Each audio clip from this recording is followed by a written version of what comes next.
Thanks everyone for joining. Thanks also Lucy for joining today as my guest for the Founders Fireside, a sort of podcast chat where we talk about founders' journeys, entrepreneurial experiences, struggles, how you overcame struggles, but also it's a medium to really help other founders in just exploring this very challenging field of becoming an entrepreneur, right? So today we invited Lucy, who is also founder of HeyGlobally and your own company. So before I introduce any further, maybe you can introduce yourself before we start. Yeah, I'm super honored to be here today, and thanks for the invite, Max. I'm super excited for our chat today. So hey, nice to meet everyone. Thanks for joining. So my name is Lucy, and I am a global career strategist and an entrepreneur based in Toronto, in Canada. So what I do is I help global talents find amazing job opportunities abroad, mainly in the tech industry. And so far, I've worked with global talents from over 20 countries, and many of them have like super diverse backgrounds, like including sales, business development, marketing, product, data science, software engineering, UX design, etc. So I work with many different global talents. So this is my passion, and I'm really on a mission to help many people, many global talents find amazing jobs abroad so that they can finally enjoy the lifestyle they always have dreamed of. And yes, HeyGlobally, this is a new company that I launched in May, which I'm super excited about. So it's a platform where global talents get matched with companies overseas that provide visa sponsorship, relocation support, and remote jobs. We're still super beginning stage. We're building the platform.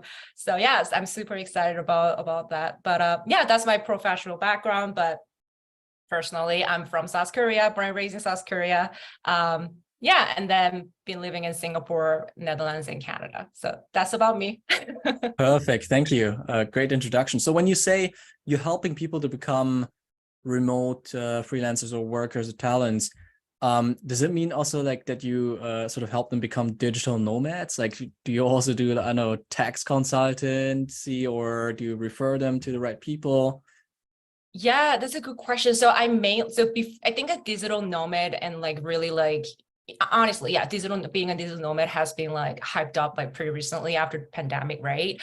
So that's a part of there are people that I work with, they are looking to be a digital nomad and getting a full-time job, like fully remote job. I help with them as well. But also mainly I help with people who want to find a job abroad. Technically, like for example, if you want to get a job in Singapore or get a job in Germany or get a job in the Netherlands, they need like work visa, so to speak, right?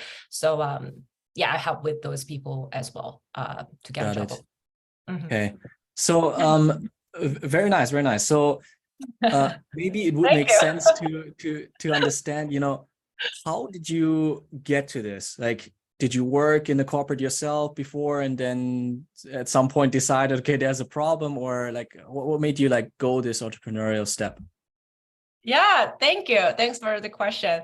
So I started my business in 2021 August. It's less than 2 years ago. So pretty recent, I would say. But before starting my own business, I worked in the tech industry in sales. So I worked in a cybersecurity company. I worked in many different kind of like tech companies before.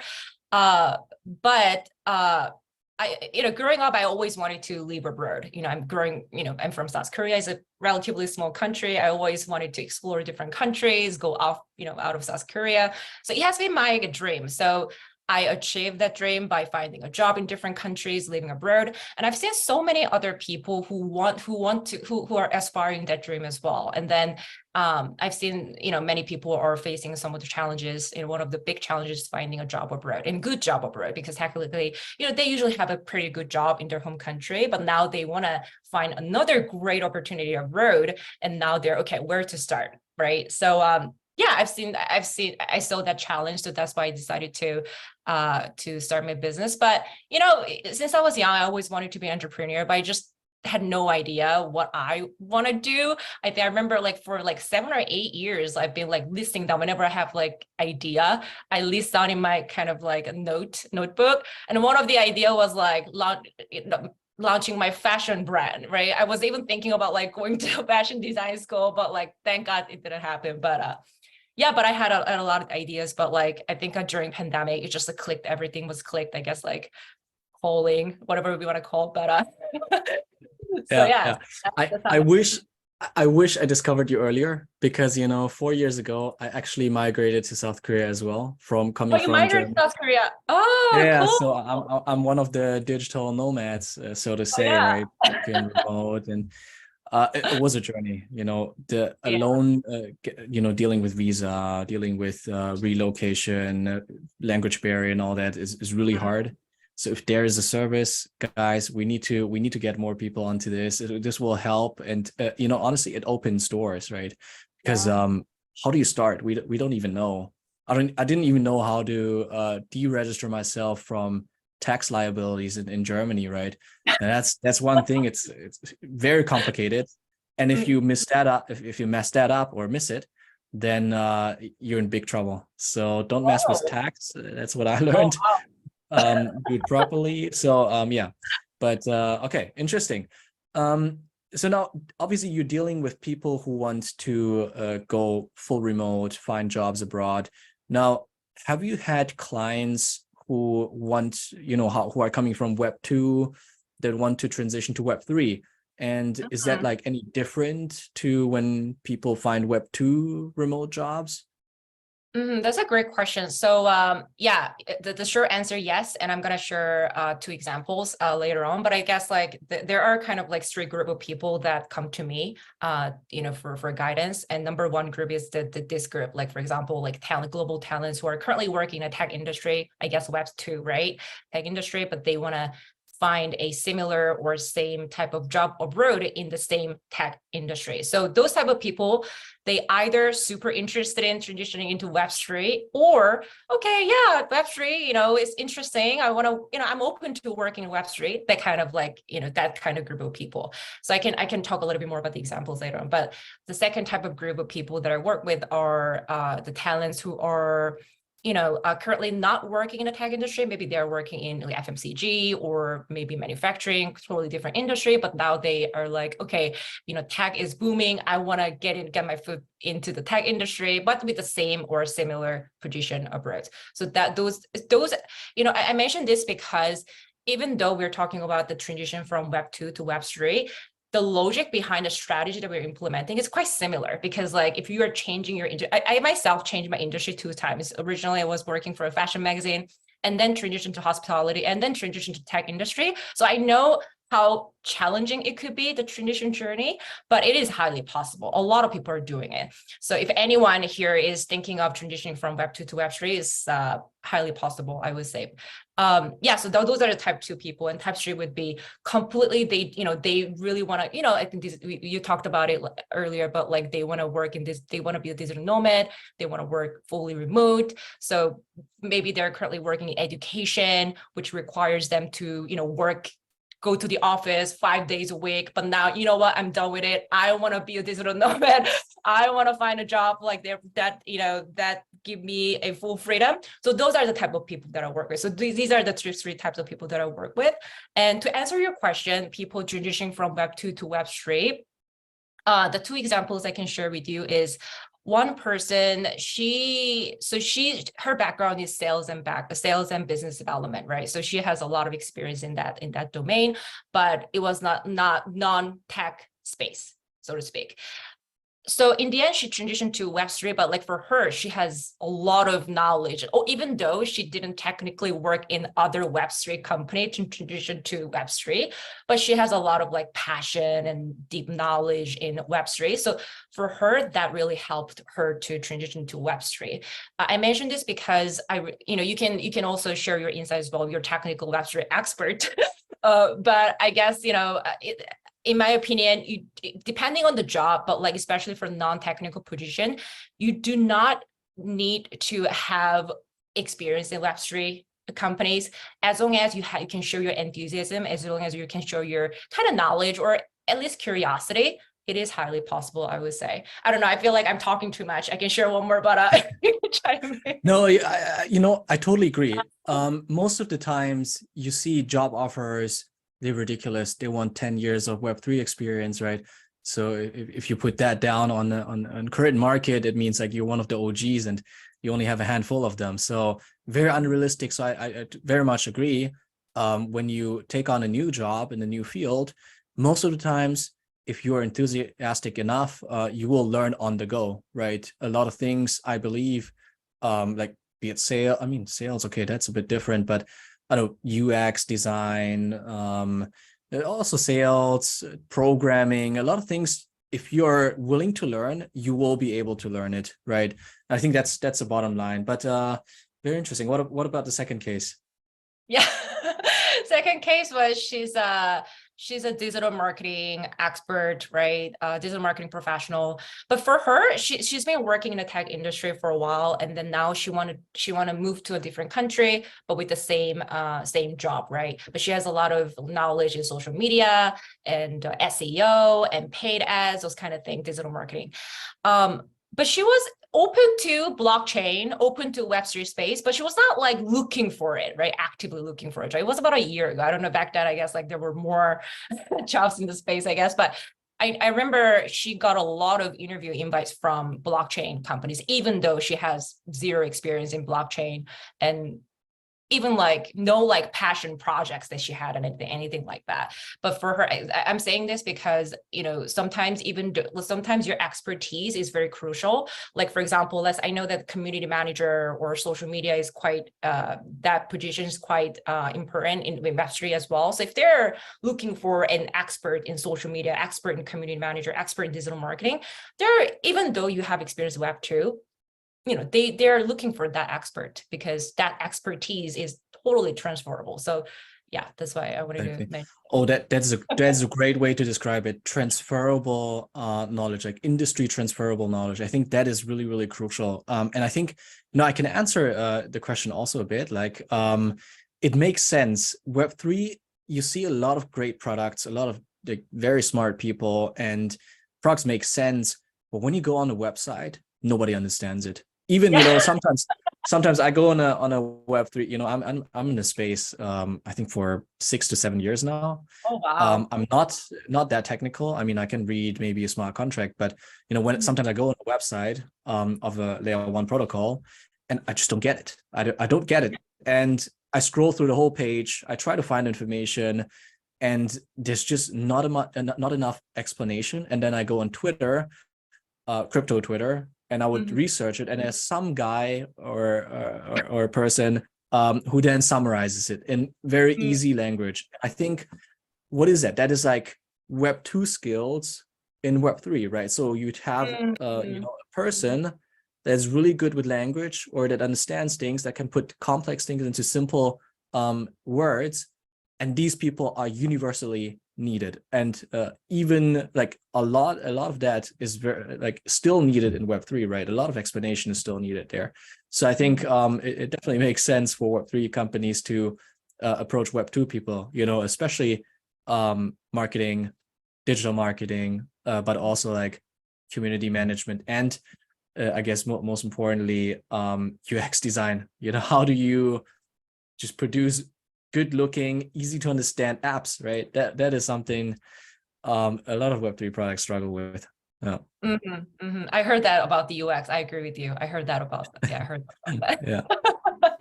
Yeah, they say 2023 was like, or is the year of UX revolution, where all the companies that have ideas that onboard the masses, like that's going to be the future. I agree, you know, but the narrative is a bit, they should have introduced or prioritized it like maybe 2 years ago. But yeah, so okay, and so bottom line, you take in people who want to go full remote, that want to maybe transition to a new industry. What happens? You analyze their profile, and then what like in the back end, you have like companies that want to hire, and then you have like your contact there, and then you would make referrals, or how does it work?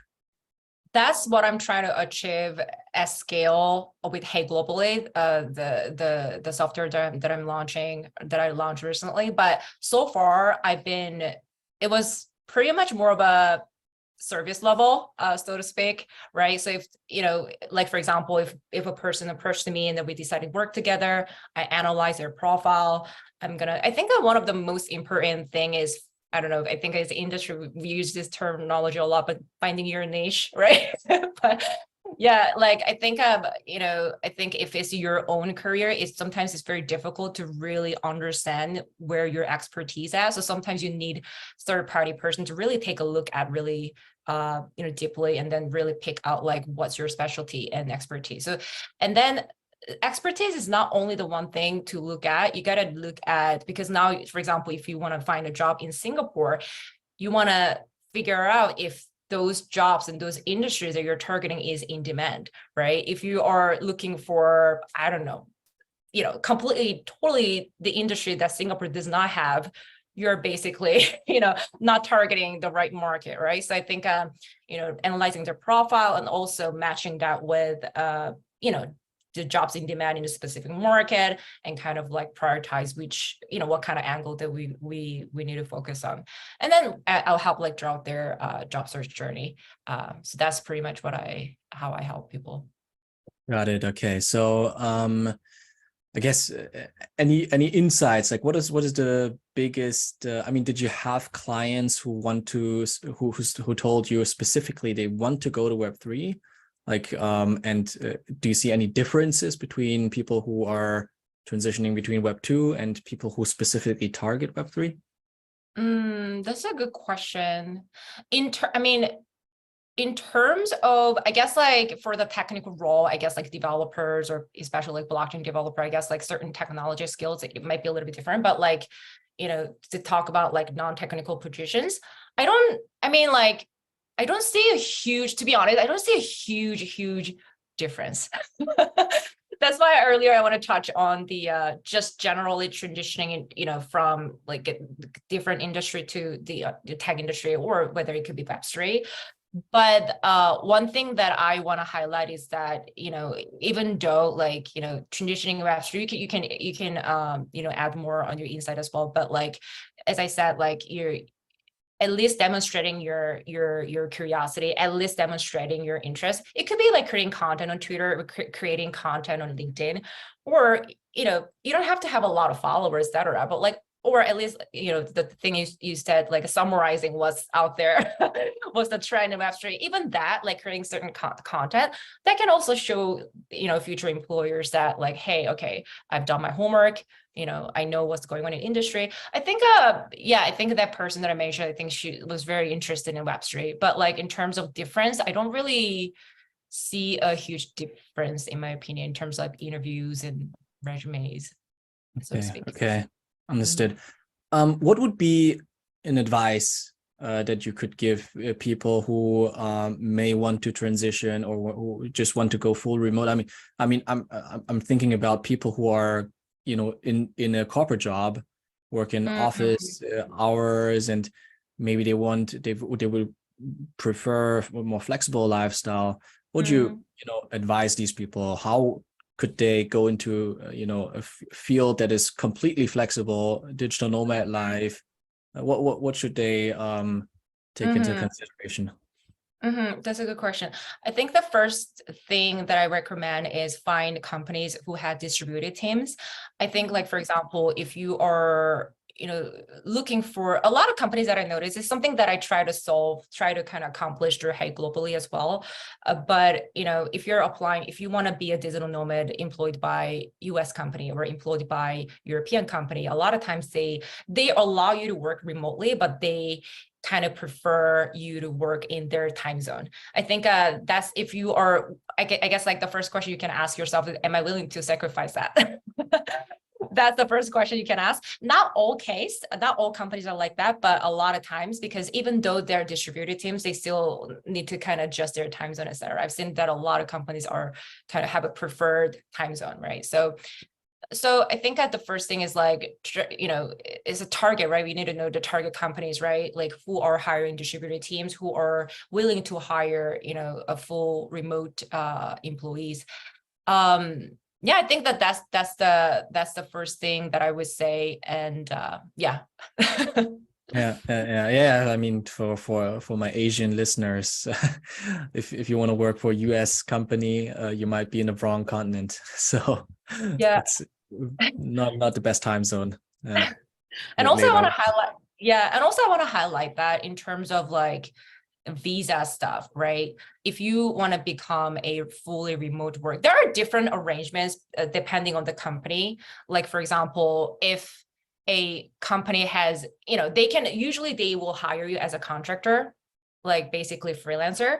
So you're not like a permanent employee, but like, they hire you as a contractor, right? So is that something that I'm okay with? Is it something that I am willing to, right? Or sometimes, if they have a maybe like it's a US company or a European company, but maybe they have like APAC headquarters somewhere in Asia, right?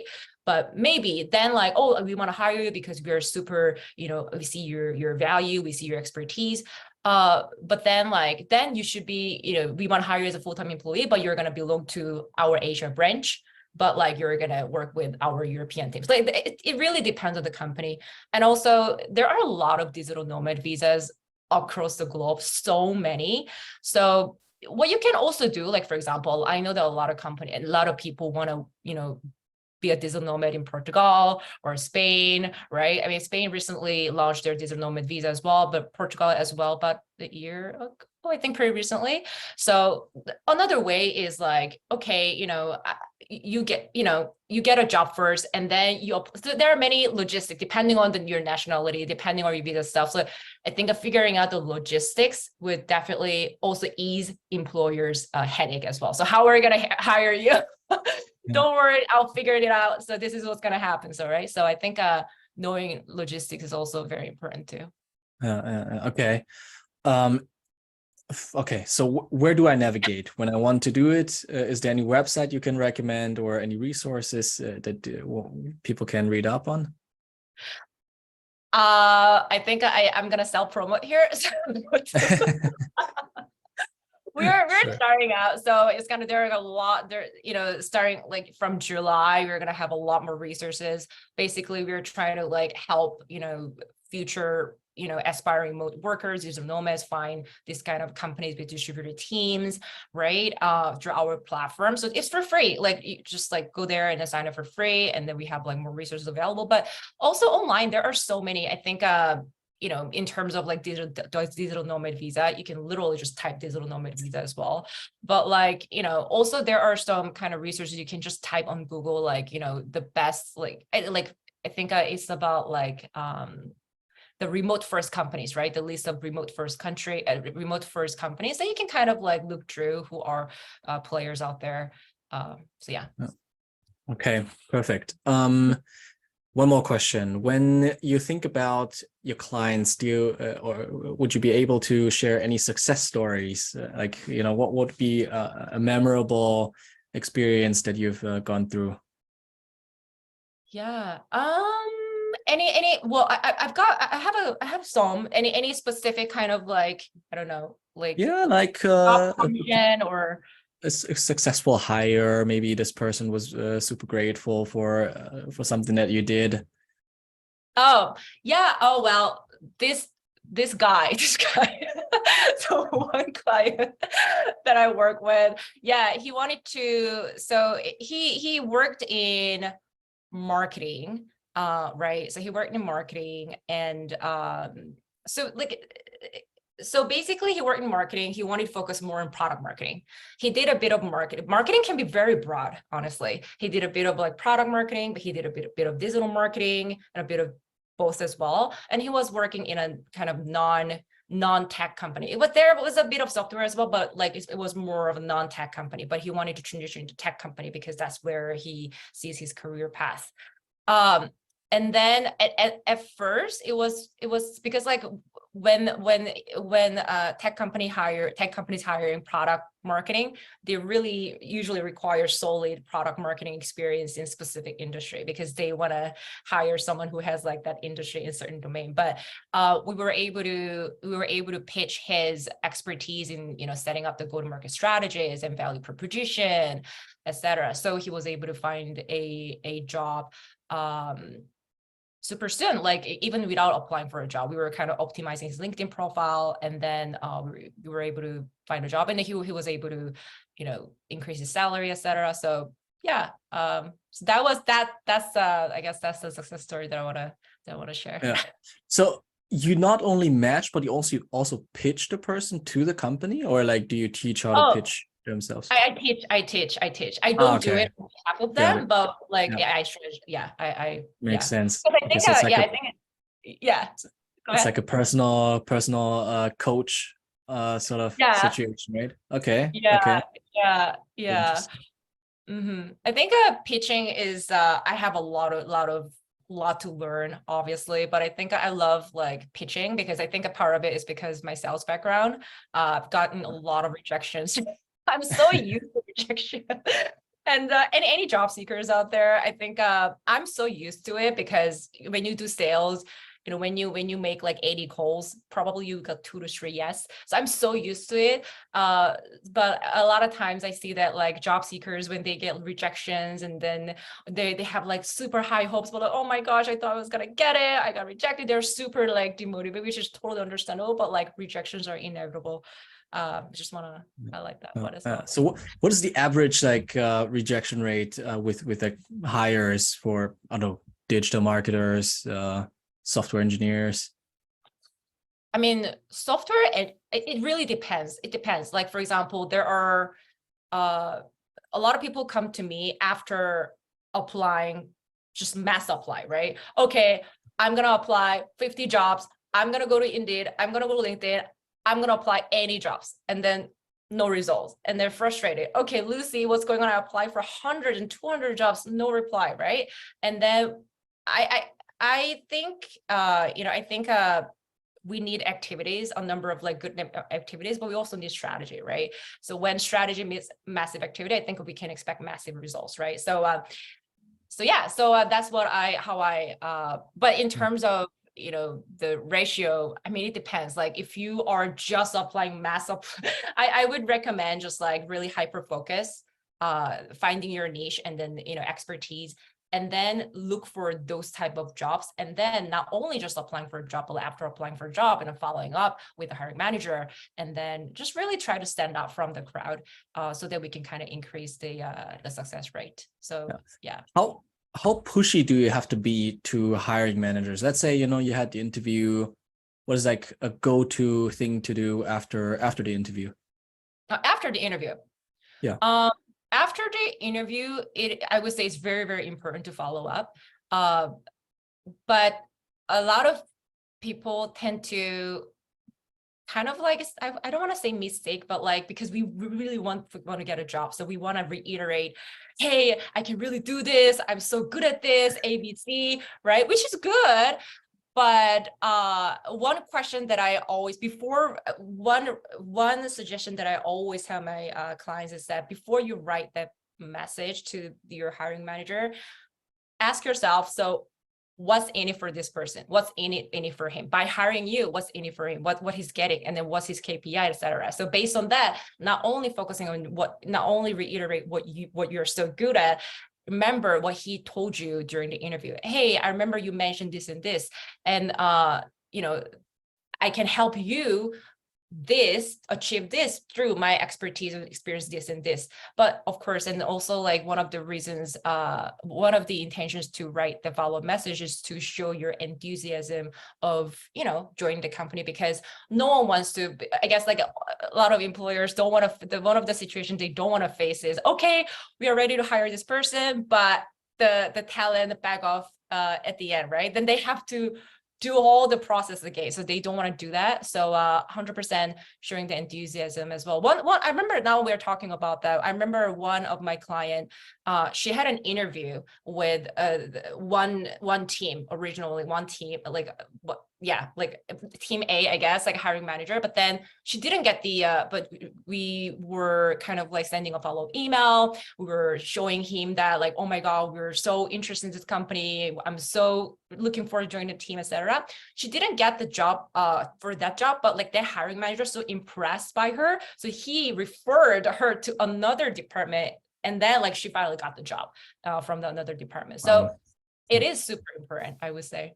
That's great insights, you know, and I think the bottom line is you have to listen first, right? Listen first, try to 100%. understand the person, and then tailor that messaging. So I love it because lots of times also on TikTok and a lot of sources, they say just automate the whole process, right? Automate it, send out as many as possible. Maybe 1 out of 1,000 will reply, and then, but you know, low effort and mass email, right? But I love that the tailoring in messaging is very important, and honestly, in any field that is going to be relevant, right? Be it job applications, but also when you want to sell to another client, another maybe you want to sell your product to users.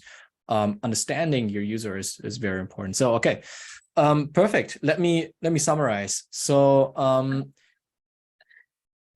when you let's say somebody wants to transition into full remote work anywhere, make sure you understand logistics, understand what niche you're targeting, if there's demand, understand your value proposition, be pushy, and then I guess it's weighing out pros and cons, and then make a move, right? So very interesting. Do you have any more questions, Lucy? Well, you're so good at summarizing. Thank you for summarizing so nicely all the words that I just like, let it out from the mouth. But yeah, I mean, nothing else much, but yeah, but any other questions that you have for me, or anything that I missed? I think it was great insights. Honestly, I can only encourage anyone who's listening who wants to potentially transition anytime soon. Check out HeyGlobally. It sounds like really interesting. In case you do publish any resources on, I guess, a summary of digital nomad visas and different countries that offer that, I would love to hear. I'd love to read that, right? And I guess a lot of people would be interested in that.